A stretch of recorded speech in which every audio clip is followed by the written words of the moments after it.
मेरे प्यारे परिवारजन, नमस्कार। मन की बात के अगस्त एपिसोड में आपका एक बार फिर बहुत बहुत स्वागत है। मुझे याद नहीं पड़ता कि कभी ऐसा हुआ हो कि सावन के महीने में दो दो बार मन की बात का कार्यक्रम हुआ, लेकिन इस बार ऐसा ही हो रहा है। सावन यानी महाशिव का महीना, उत्सव और उल्लास का महीना। चंद्रयान की सफलता ने उत्सव के इस माहौल को कई गुना बढ़ा दिया है। चंद्रयान को चंद्रमा पर पहुंचे 3 दिन से ज्यादा का समय हो रहा है। ये सफलता इतनी बड़ी है कि इसकी जितनी चर्चा की जाए वो कम है। जब आज आपसे बात कर रहा हूं तो एक पुरानी मेरी कविता की कुछ पंक्तियां याद आ रही हैं। आसमान में सिर उठाकर, घने बादलों को चीरकर, रोशनी का संकल्प ले, अभी तो सूरज उगा है। दृढ़ निश्चय के साथ चलकर, हर मुश्किल को पार कर, घोर अंधेरे को मिटाने, अभी तो सूरज उगा है। आसमान में सर उठाकर, घने बादलों को चीरकर, अभी तो सूरज उगा है। मेरे परिवारजन, 23 अगस्त को भारत ने और भारत के चंद्रयान ने ये साबित कर दिया है कि संकल्प के कुछ सूरज चांद पर भी उगते हैं। मिशन चंद्रयान नए भारत के उस स्पिरिट का प्रतीक बन गया है जो हर हाल में जीतना चाहता है और हर हाल में जीतना जानता भी है। साथियों, इस मिशन का एक पक्ष ऐसा भी रहा जिसकी आज मैं आप सबके साथ विशेष तौर पर चर्चा करना चाहता हूं। आपको याद होगा, इस बार मैंने लाल किले से कहा है कि हमें विमेन लेड डेवलपमेंट को राष्ट्रीय चरित्र के रूप में सशक्त करना है। जहां महिला शक्ति का सामर्थ्य जुड़ जाता है, वहां असंभव को भी संभव बनाया जा सकता है। भारत का मिशन चंद्रयान नारी शक्ति का भी जीवंत उदाहरण है। इस पूरे मिशन में अनेकों विमेन साइंटिस्ट और इंजीनियर्स सीधे तौर पर जुड़ी रही हैं। इन्होंने अलग अलग सिस्टम्स के प्रोजेक्ट डायरेक्टर, प्रोजेक्ट मैनेजर, ऐसी कई अहम जिम्मेदारियां संभाली हैं। भारत की बेटियां अब अनंत समझे जाने वाले अंतरिक्ष को भी चुनौती दे रही हैं। किसी देश की बेटियां जब इतनी आकांक्षी हो जाए तो उसे, उस देश को विकसित बनने से भला कौन रोक सकता है। साथियों, हमने इतनी ऊंची उड़ान इसलिए पूरी की है क्योंकि आज हमारे सपने भी बड़े हैं और हमारे प्रयास भी बड़े हैं। चंद्रयान 3 की सफलता में हमारे वैज्ञानिकों के साथ ही दूसरे सेक्टर्स की भी अहम भूमिका रही है।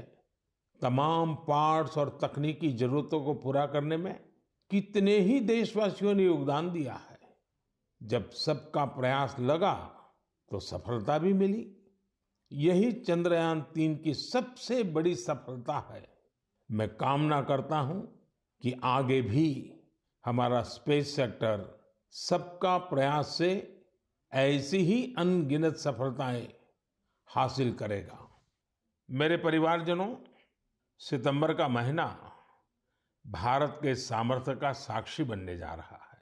अगले महीने होने जा रही G20 लीडर समिट के लिए भारत पूरी तरह से तैयार है। इस आयोजन में भाग लेने के लिए 40 देशों के राष्ट्राध्यक्ष और अनेक ग्लोबल ऑर्गेनाइजेशंस राजधानी दिल्ली आ रहे हैं। G20 समिट के इतिहास में ये अब तक की सबसे बड़ी भागीदारी होगी।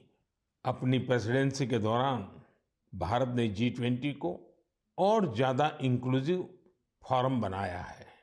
भारत के निमंत्रण पर ही अफ्रीकन यूनियन भी G20 से जुड़ी और अफ्रीका के लोगों की आवाज दुनिया के इस अहम प्लेटफॉर्म तक पहुंची।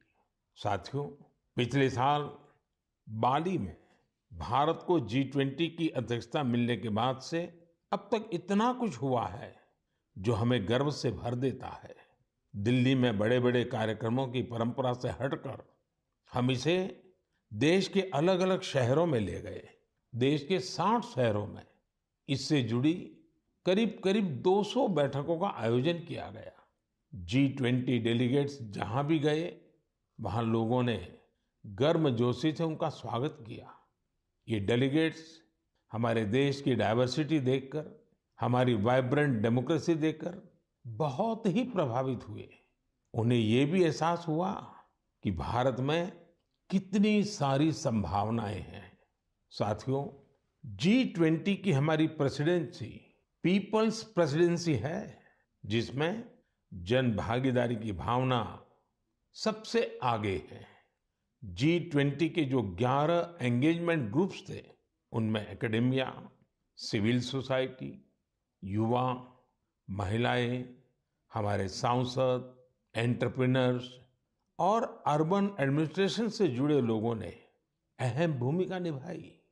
इसे लेकर देश भर में जो आयोजन हो रहे हैं, उनसे किसी न किसी रूप से 1.5 करोड़ से अधिक लोग जुड़े हैं।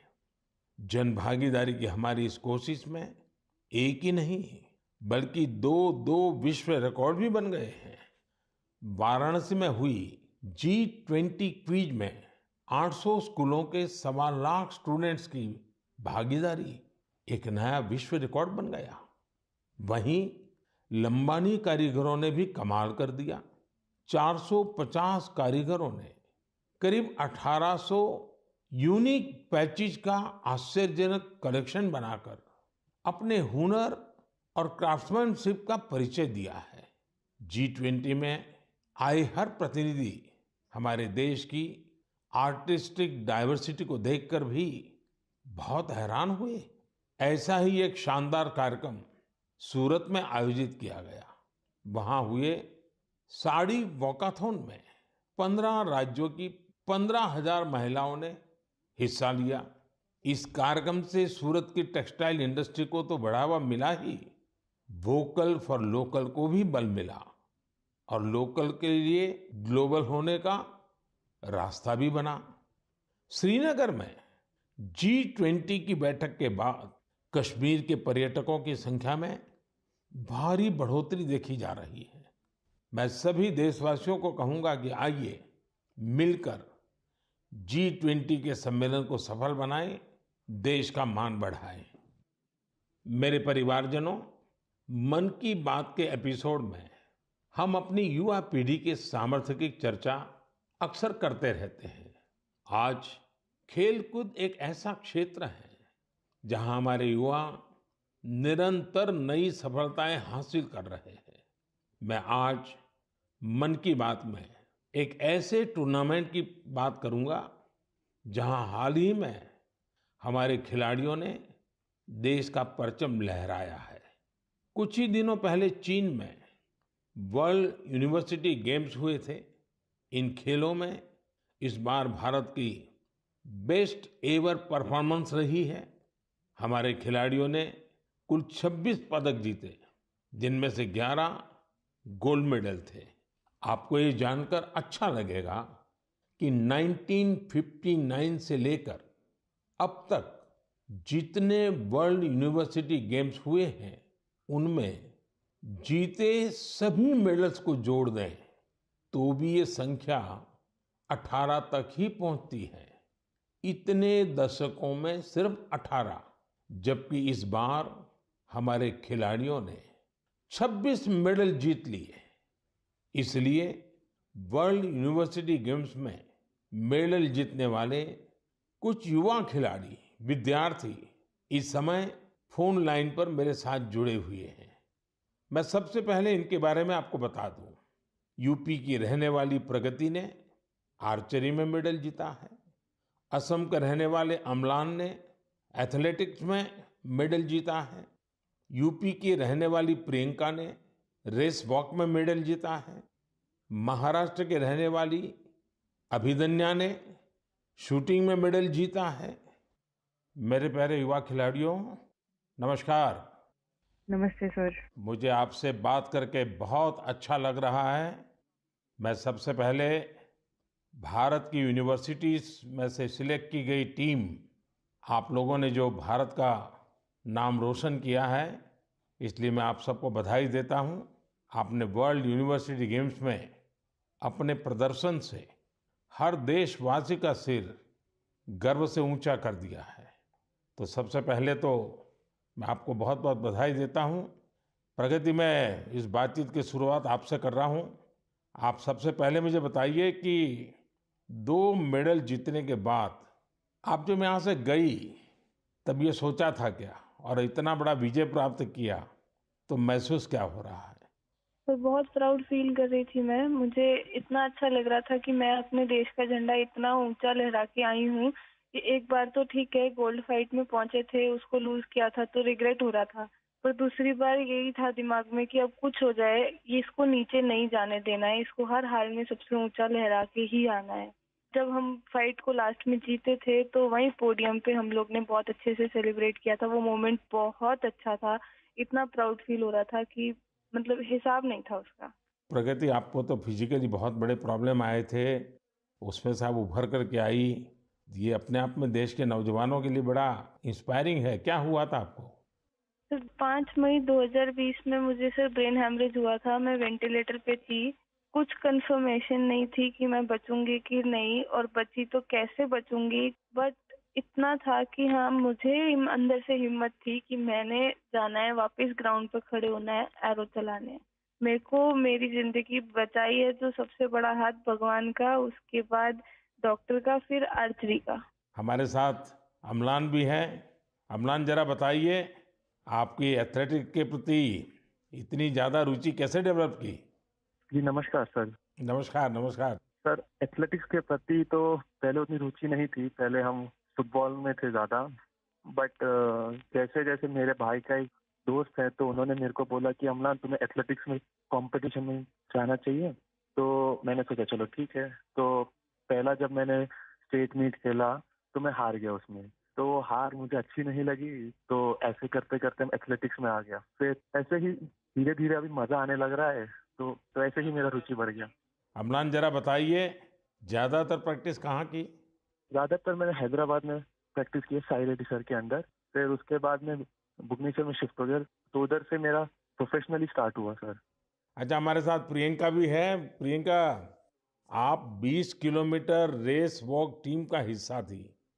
सारा देश आज आपको सुन रहा है और वे इस स्पोर्ट्स के बारे में जानना चाहते हैं। आप ये बताइए कि इसके लिए किस तरह की स्किल की जरूरत होती है, और आपकी कैरियर कहाँ कहाँ से कहाँ पहुंची?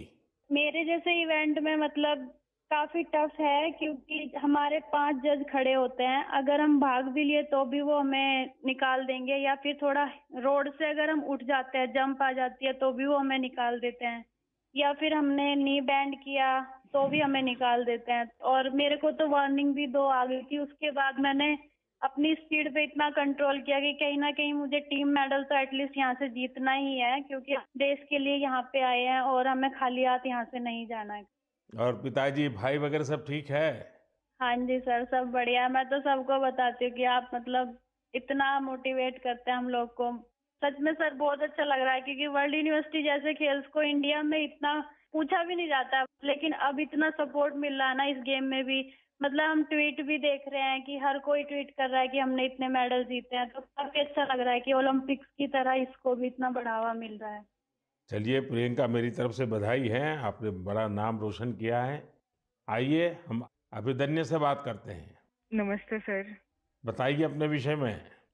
सर मैं प्रॉपर कोल्हापुर महाराष्ट्र से हूँ। मैं शूटिंग में 25 मीटर स्पोर्ट्स पिस्टल और 10 मीटर एयर पिस्टल दोनों इवेंट करती हूँ। मेरे माता पिता दोनों एक हाई स्कूल टीचर है। तो मैंने 2015 में शूटिंग स्टार्ट किया। जब मैंने शूटिंग स्टार्ट किया तब उधर कोल्हापुर में उतनी फैसिलिटीज नहीं मिलती थी।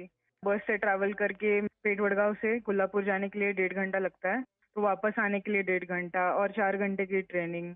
तो ऐसे 6-7 घंटे तो आने जाने में और ट्रेनिंग में जाते थे, तो मेरी स्कूल भी मिस होती थी।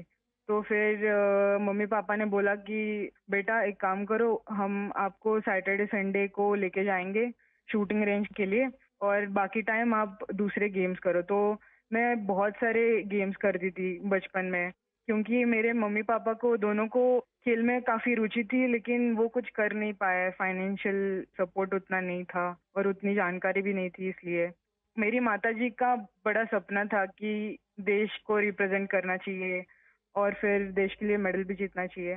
तो मैं उनकी ड्रीम कंप्लीट करने के लिए बचपन से काफी खेलकूद में रुचि लेती थी और फिर मैंने ताइक्वांडो भी किया है, उसमें भी ब्लैक बेल्ट हूँ और बॉक्सिंग, जूडो और फेंसिंग और डिस्कस थ्रो, ऐसे बहुत सारे गेम करके फिर मैं 2015 में शूटिंग में आ गई। फिर 2-3 साल मैंने बहुत स्ट्रगल किया और फर्स्ट टाइम मेरा यूनिवर्सिटी चैंपियनशिप के लिए मलेशिया सिलेक्शन हो गया और उसमें मेरा ब्रॉन्ज मेडल आया। तो उधर से एक्चुअली मुझे पुश मिला। फिर मेरे स्कूल ने मेरे लिए एक शूटिंग रेंज बनवाई, फिर मैं उधर ट्रेनिंग करती थी और फिर उन्होंने मुझे पुणे भेज दिया ट्रेनिंग करने के लिए। तो यहाँ पे गगन नारंग स्पोर्ट्स फाउंडेशन है, गन फॉर ग्लोरी, तो मैं उसी के अंडर ट्रेनिंग कर रही हूँ अभी। गगन सर ने मुझे काफी सपोर्ट किया और मेरे गेम के लिए बढ़ावा दिया। अच्छा, आप चारों में से कुछ कहना चाहते हो तो मैं सुनना चाहूंगा। प्रगति हो, अम्लान हो, प्रियंका हो, अभिदन्या हो, आप सब मेरे साथ जुड़े हुए हैं तो कुछ कहना चाहते हैं तो मैं जरूर सुनूंगा। सर मेरा एक सवाल है सर। जी। आपको सबसे अच्छा स्पोर्ट्स कौन सा लगता है सर? खेल की दुनिया में भारत को बहुत खिलना चाहिए और इसलिए मैं इन चीजों को बहुत बढ़ावा दे रहा हूं। लेकिन हॉकी, फुटबॉल, कबड्डी, खो खो, ये हमारी धरती से जुड़े हुए खेल हैं। इसमें तो हमने कभी पीछे नहीं रहना चाहिए। और मैं देख रहा हूं कि आर्चरी में हमारे लोग अच्छा कर रहे हैं, शूटिंग में अच्छा कर रहे हैं। और दूसरा मैं देख रहा हूं कि हमारे यूथ में और इवन परिवारों में भी खेल के प्रति अब पहले जो भाव था वो नहीं है। पहले तो बच्चा खेलने जाता था रोकते थे, अब बहुत बड़ा वक्त बदला है और आप लोगों ने जो सक्सेस लेते आ रहे हैं ना, वो सभी परिवारों को मोटिवेट करती है। हर खेल में जहां भी हमारे बच्चे जा रहे हैं कुछ न कुछ देश के लिए करके आते हैं और ये खबरें आज देश में प्रमुखता से दिखाई भी जाती हैं, बताई जाती हैं और स्कूल कॉलेज में चर्चा में भी रहती हैं। चलिए, मुझे बहुत अच्छा लगा। मेरी तरफ से आप सबको बहुत बहुत बधाई, बहुत शुभकामनाएं। बहुत बहुत धन्यवाद। थैंक यू धन्यवाद सर। सर। धन्यवाद जी। नमस्कार। मेरे परिवारजनों, इस बार 15 अगस्त के दौरान देश ने सबका प्रयास का सामर्थ्य देखा। सभी देशवासियों के प्रयास ने हर घर तिरंगा अभियान को वास्तव में हर मन तिरंगा अभियान बना दिया। इस अभियान के दौरान कई रिकॉर्ड भी बने। देशवासियों ने करोड़ों की संख्या में तिरंगे खरीदे। 1.5 लाख पोस्ट ऑफिसेस के जरिए करीब 1.5 करोड़ तिरंगे बेचे गए। इससे हमारे कामगारों की, बुनकरों की और खासकर महिलाओं की सैकड़ों करोड़ रुपए का आय भी हुई है। तिरंगे के साथ सेल्फी पोस्ट करने में भी इस बार देशवासियों ने नया रिकॉर्ड बना दिया। पिछले साल 15 अगस्त तक करीब 5 करोड़ देशवासियों ने तिरंगे के साथ सेल्फी पोस्ट की थी। इस साल ये संख्या 10 करोड़ को भी पार कर गई। साथियों, इस समय देश में मेरी माटी मेरा देश, देशभक्ति की भावना को उजागर करने वाला अभियान जोरों पर है। सितंबर के महीने में देश के गांव-गांव में हर घर से मिट्टी जमा करने का अभियान चलेगा। देश की पवित्र मिट्टी हजारों अमृत कलश में जमा की जाएगी। अक्टूबर के अंत में हजारों अमृत कलश यात्रा के साथ देश की राजधानी दिल्ली पहुंचेंगे।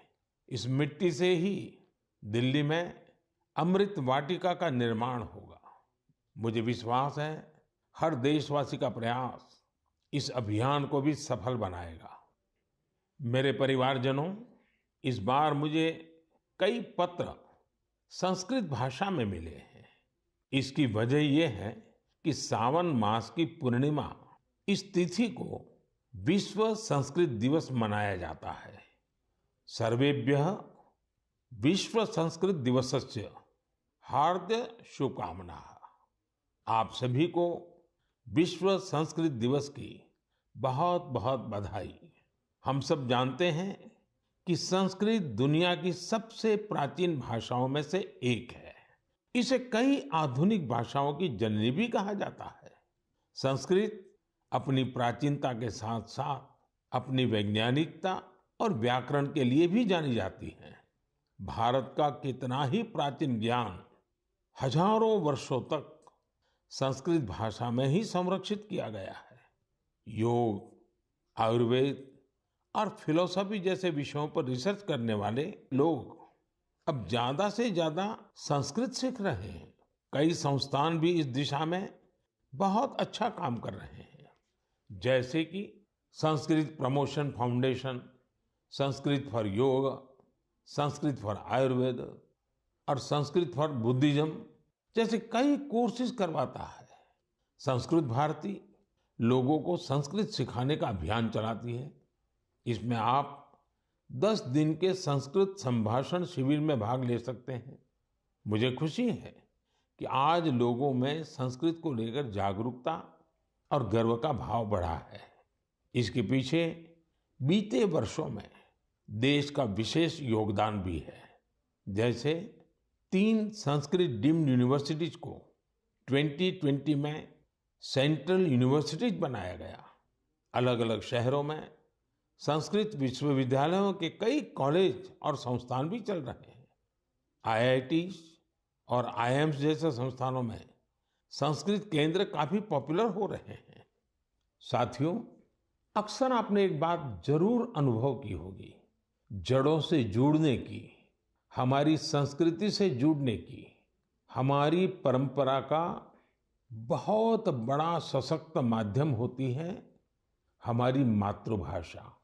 जब हम अपनी मातृभाषा से जुड़ते हैं तो हम सहज रूप से अपनी संस्कृति से जुड़ जाते हैं, अपने संस्कारों से जुड़ जाते हैं, अपनी परंपरा से जुड़ जाते हैं, अपने चीर पुरातन भव्य वैभव से जुड़ जाते हैं। ऐसे ही भारत की एक और मातृभाषा है, गौरवशाली तेलुगु भाषा। 29 अगस्त तेलुगु दिवस मनाया जाएगा। अंद्रिकी तेलुगु भाषा दिनोत्सव शुभाकांक्षलु। आप सभी को तेलुगु दिवस की बहुत बहुत बधाई। तेलुगु भाषा के साहित्य और विरासत में भारतीय संस्कृति के कई अनमोल रत्न छिपे हैं। तेलुगु की इस विरासत का लाभ पूरे देश को मिले, इसके लिए कई प्रयास भी किए जा रहे हैं। मेरे परिवारजनों, मन की बात के कई एपिसोड्स में हमने टूरिज्म पर बात की है। चीजों या स्थानों को साक्षात खुद देखना, समझना और कुछ पल उनको जीना एक अलग ही अनुभव देता है। कोई समंदर का कितना ही वर्णन कर दे, लेकिन हम समंदर को देखे बिना उसकी विशालता महसूस नहीं कर सकते। कोई हिमालय का कितना ही बखान कर दे, लेकिन हम हिमालय को देखे बिना उसकी सुंदरता का आकलन नहीं कर सकते। इसलिए ही मैं अक्सर आप सभी से ये आग्रह करता हूं कि जब मौका मिले हमें अपने देश की ब्यूटी, अपने देश की डाइवर्सिटी, उसे जरूर देखने जाना चाहिए। अक्सर हम एक और बात भी देखते हैं, हम भले ही दुनिया का कोना कोना छान ले, लेकिन अपने ही शहर या राज्य की कई बेहतरीन जगहों और चीजों से अनजान होते हैं। कई बार ऐसा होता है कि लोग अपने शहर के ही ऐतिहासिक स्थलों के बारे में ज्यादा नहीं जानते। ऐसा ही कुछ धनपाल जी के साथ हुआ। धनपाल जी बेंगलुरु के ट्रांसपोर्ट ऑफिस में ड्राइवर का काम करते थे। करीब 17 साल पहले उन्हें साइट सीइंग विंग में जिम्मेदारी मिली थी। इसे अब लोग बेंगलुरु दर्शिनी के नाम से जानते हैं। धनपाल जी पर्यटकों को शहर के अलग-अलग पर्यटन स्थलों पर ले जाया करते थे। ऐसी ही एक ट्रिप पर किसी टूरिस्ट ने उनसे पूछ लिया, बेंगलुरु में टैंक को सेंकी टैंक क्यों कहा जाता है? उन्हें बहुत ही खराब लगा कि उन्हें इसका जवाब पता नहीं था। ऐसे में उन्होंने खुद की जानकारी बढ़ाने पर फोकस किया। अपनी विरासत को जानने के इस जुनून में उन्हें अनेक पत्थर और शिलालेख मिले। इस काम में धनपाल जी का मन ऐसा रमा कि उन्होंने एपिग्राफी यानी शिलालेखों से जुड़े विषय में डिप्लोमा भी कर लिया। हालांकि अब वे रिटायर हो चुके हैं, लेकिन बेंगलुरु के इतिहास खंगालने का उनका शौक अब भी बरकरार है। साथियों, मुझे ब्रायन डी खारप्रन के बारे में बताते हुए बेहद खुशी हो रही है। ये मेघालय के रहने वाले हैं और उनकी स्पेलियोलॉजी में गजब की दिलचस्पी है। सरल भाषा में कहा जाए तो इसका मतलब है गुफाओं का अध्ययन। वर्षों पहले उनमें यह इंटरेस्ट तब जगा जब उन्होंने कई स्टोरी बुक्स पढ़ी। 1964 में उन्होंने एक स्कूली छात्र के रूप में अपना पहला एक्सप्लोरेशन किया। 1990 में उन्होंने अपने दोस्त के साथ मिलकर एक एसोसिएशन की स्थापना की और इसके जरिए मेघालय की अनजान गुफाओं के बारे में पता लगाना शुरू किया। देखते ही देखते उन्होंने अपनी टीम के साथ मेघालय की 1700 से ज्यादा गुफाओं की खोज कर डाली और राज्य को वर्ल्ड केव मैप पर ला दिया। भारत की सबसे लंबी और गहरी गुफाओं में से कुछ मेघालय में मौजूद है। ब्रायन जी और उनकी टीम ने केव फौना यानी गुफा के उन जीव जंतुओं को भी डॉक्यूमेंट किया है जो दुनिया में और कहीं नहीं पाए जाते हैं। मैं इस पूरी टीम के प्रयासों की सराहना करता हूं। साथ ही मेरा यह आग्रह भी है कि आप मेघालय की गुफाओं में घूमने का प्लान जरूर बनाएं। मेरे परिवारजनों, आप सभी जानते हैं कि डेयरी सेक्टर हमारे देश के सबसे इम्पोर्टेंट सेक्टर में से एक है। हमारी माताओं और बहनों के जीवन में बड़ा परिवर्तन लाने में तो इसकी बहुत अहम भूमिका रही है। कुछ ही दिनों पहले मुझे गुजरात की बनास डेयरी के एक इंटरेस्टिंग इनिशिएटिव के बारे में जानकारी मिली। बनास डेयरी एशिया की सबसे बड़ी डेयरी मानी जाती है। यहाँ हर रोज औसतन 75 लाख लीटर दूध प्रोसेस किया जाता है। इसके बाद इसे दूसरे राज्यों में भी भेजा जाता है। दूसरे राज्यों में यहाँ के दूध की समय पर डिलीवरी हो, इसके लिए अभी तक टैंकर या फिर मिल्क ट्रेनों का सहारा लिया जाता था। लेकिन इसमें भी चुनौतियां कम नहीं थी। एक तो यह कि लोडिंग और अनलोडिंग में समय बहुत लगता था और कई बार इसमें दूध भी खराब हो जाता था। इस समस्या को दूर करने के लिए भारतीय रेलवे ने एक नया प्रयोग किया। रेलवे ने पालनपुर से न्यू रेवाड़ी तक ट्रक ऑन ट्रैक की सुविधा शुरू की। इसमें दूध के ट्रकों को सीधे ट्रेन पर चढ़ा दिया जाता है, यानी ट्रांसपोर्टेशन की बहुत बड़ी दिक्कत इससे दूर हुई है। ट्रक ऑन ट्रैक सुविधा के नतीजे बहुत संतोष देने वाले रहे हैं। पहले जिस दूध को पहुंचाने में 30 घंटे लग जाते थे, वो अब आधे से भी कम समय में पहुंच रहा है। इससे जहां ईंधन से होने वाला प्रदूषण रुका है, वहीं ईंधन का खर्च भी बच रहा है। इससे बहुत बड़ा लाभ ट्रकों के ड्राइवरों को भी हुआ है। उनका जीवन आसान बना है। साथियों, कलेक्टिव एफर्ट से आज हमारी डेयरीज भी आधुनिक सोच के साथ आगे बढ़ रही हैं।